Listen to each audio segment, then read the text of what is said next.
There are actually 10 rules of conduct that all researchers must abide by when performing human experiments.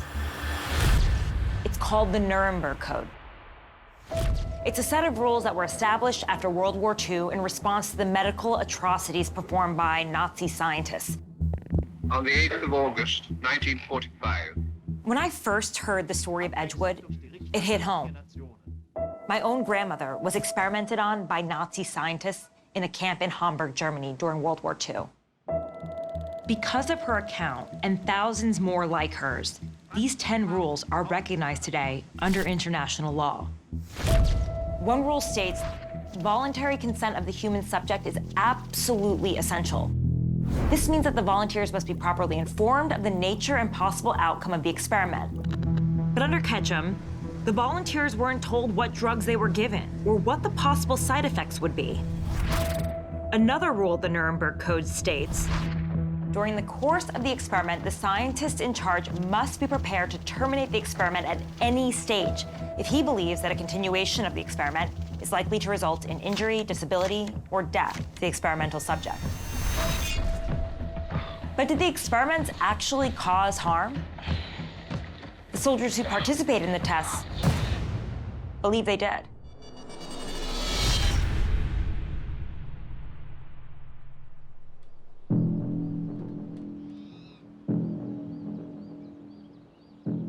Edgewood's human research was a highly classified program.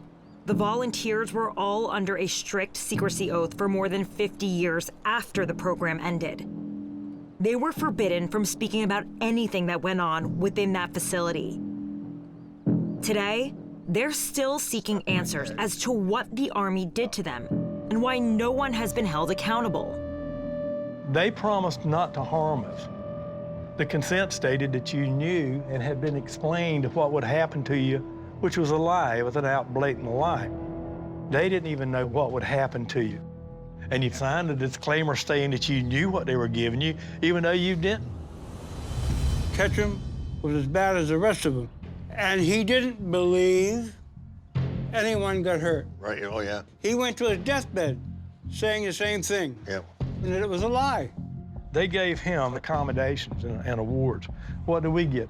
All we get is kicked to the curb and try to prove that we have problems from these tests from 50 years prior. The whole thing is just so criminal that they did to their own soldiers, that somebody needs to be held accountable. It should be obvious from these excerpts that LSD is indeed a potent drug.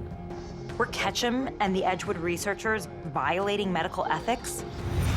Or was the human research they conducted sound and necessary science in the name of national security?